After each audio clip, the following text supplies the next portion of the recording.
Joining us now to discuss the Belt and Road Forum and the outlook for the initiative from the United Nations in New York, Xiaolan Fu is a founding director of the Technology and Management Center for Development at Oxford University. Also at the United Nations in New York, Ruslan Bultrikov is minister-counsellor and deputy permanent representative at the Mission of Kazakhstan to the UN.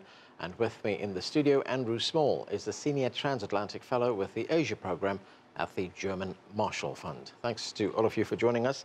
Xiaolan, let me start with you. If we look at the summit, it was one of the biggest of its kind that was held in Beijing. It was billed as a gathering meant to review and assess progress so far and to plan for the future. So in your view, what were the summit's main accomplishments? This summit has been very successful in pulling together the leaders of many countries in the world, including both the developed and the developing countries, to gather together to exchange ideas about the plans for the future and review the current situation and also make a plan for the future. Right, if we look at the sheer scale of the Belt and Road projects, it's pretty breathtaking. More than 60 countries, $1 trillion in investment in an effort to connect the world. Let's take a listen to what President Xi Jinping had to say in the opening address. Let's watch. We should build the Belt and Road into a road of prosperity. Development is the ultimate key to all problems. While pursuing the Belt and Road Initiative, we should focus on development as the fundamental issue to release the growth potential of various countries and realize great economic integration, great collaboration of development, and great sharing of benefits. So how much of a game changer, Xiaolan, is this Chinese initiative in terms of changing the international economic order? Now the world economy is at a crossroad. After more than 2 decades of globalization, recently we have seen a wave from some of the industrialized countries which tend to revert back to a more inward-looking strategy and policy. At this very important juncture, the Belt and Road Initiative has been a very important driver to sustain the momentum of globalization, which is beneficial to the world, to many countries in the world overall. By opening up the economy and joining the global division of labor through international trade and investment, the countries will benefit and improve their welfare. And more importantly, and this Belt and Road Initiative will be a driver to transform the globalization from its old version to an inclusive one. An inclusive globalization with the developing countries much more actively involved in this process. Right, let's look at those countries that's involved in this process. Let's go to Ruslan, also in New York. Ruslan, President Xi met with the president of Kazakhstan. Kazakhstan, of course, being one of the key partners in this project. What kind of impact is the Belt and Road Initiative having in a country like yours? Yes, you are quite right that Kazakhstan is very supportive of this initiative. It's very symbolic, and we are proud of the fact that for the first time initiative was proposed by the Chinese leader in Kazakhstan, in Astana, in Nazarbayev University. Since it was the initiative is designed for sort of future generation, so we believe that it is quite symbolic that it was first presented exactly there. So Kazakhstan already enjoy very close cooperation with China. Number of railroads as well as pipelines have already been constructed, and we believe that One Belt, One Road initiative will bring another impetus not only to transportation and infrastructure development in Kazakhstan, which is extremely important for our country, major, largest landlocked country, but also it will bring additional impetus for development of trade and economic relations, as well as cultural exchanges between our countries. Kazakhstan traditionally was at the crossroads of paths from Asia to Europe, and now we are happy that this role, strategic role, will be restored and reinforced in new modern conditions. And are you seeing changes on the ground in terms of the lives of ordinary people? Well, of course, since, as I mentioned, a number of infrastructure projects are implemented in Kazakhstan within the One Belt, One Road initiatives, as well as within our national strategy, Nurly Zhol. So it brings not only infrastructure and transportation development, it brings new jobs, it brings new contacts, and brings new investments. So in this regard, we consider development of transportation and infrastructure as a driver of our economic development. Andrew, let's look at another country, Pakistan. Huge Chinese investment under the terms of this project in Pakistan, the so-called China-Pakistan economic corridor. In fact, they just announced that there's going to be more development of that rail line between North and South Pakistan, the 1,600-kilometer rail line.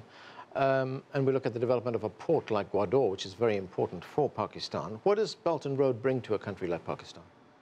Well, in some respects, CPEC, the China-Pakistan Economic Corridor, is a sort of front runner for the entire initiative. So it is an interesting case to look at what's happening there for sort of clues as to how the broader initiative will move forward. And really, CPEC has tied together all of the different elements of the Belt and Road. You have the maritime elements with the port developments, you have the infrastructure developments within Pakistan, you have the industrial zones that are being developed, which will be some of the most important job-creating elements, and you have some of the connectivity elements between China and Pakistan itself, including fiber optic cables, as well as the more sort of obvious elements of roads and things. But I mean, the main goal for CPEC is really to fit these investments towards into the economic development agenda of Pakistan itself. Pakistan's been facing an energy crisis. A large portion of these investments are to address that. Pakistan has an infrastructure deficit. These investments are there to address that. So I think in terms of an agenda that certainly serves Chinese companies' interests, certainly solves connectivity challenges that exist in the region, but that also fits into the specific development challenges that Pakistan is facing, you can see how CPEC ties these things together. And of course, in a country like Pakistan, another big challenge for a country like that would be to lift people out of poverty. Exactly. I mean, you have to do this in a sustainable way. It has to fit the economic needs of the country. And in the case of Pakistan, the aim is to push the economic growth rate, which has been around 5%, push it up a couple of percentage points. That will already have a significant impact. The question is really going to be how many domestic jobs are generated for this. The first phase projects that we've already seen underway, big power projects, some of the port development, are a little bit more modest in terms of the job generation. The next phase, the sort of medium-term phase, will be critical, and that's the industrial zones. That's a kind of broader galvanization for the Pakistani economy, which has lagged behind somewhat. And of course, the training and education that will ensure that people can actually do the jobs that will be generated by this, and that will be the real long-term development impact for Pakistan if that can work. Xiaolan, a great deal of investment in infrastructure, as we've been hearing, across the globe. President Xi gave us some numbers at the summit in Beijing. Let's take a listen again to what he had to say. Total trade between China and other Belt and Road countries between 2014 and 2016 exceeded $3 trillion, and China's investment in these countries surpassed $50 billion. Chinese companies have set up 56 economic cooperation zones in over 20 countries, generating some $1.1 billion of tax revenue and 180,000 jobs for them. These fruitful outcomes show that the Belt and Road Initiative responds to the trend of the times, conforms to the law of development, and meets the people's interests. It surely has broad prospects. So, Xiaolan, listening to those figures there, President Xi telling us that this initiative also responds to a trend of the times, as he put it, economically speaking, and it conforms to new laws of development. Explain that to us. How is China's outreach to the world right now so different from previous attempts to globalization in this way? In September 2015, the member states of the United Nations have agreed and supported the launch of the Sustainable Development Goal. So it's 2030 Global Sustainable Development Goal. And in this SDG, there are 17 goals cover a wide range of economic, social, environmental, and political development. So this is the new vision of development, that not only for growth, not only for a small part of the community, but to be inclusive, to reduce poverty and inequality and protect the environment, and also promote long-term sustainable development. And so the Belt and Road Initiative, with a wide range of activities, including investment, including infrastructure development, including technology transfer, as Mr. President Xi mentioned, it will be an open, innovative road for the country. So this will make the Belt and Road Initiative different from the previous attempt in globalization, which mainly led by the multinational, a small part of the world. And this new initiative will try to bring more countries into this activity and more people, create more jobs.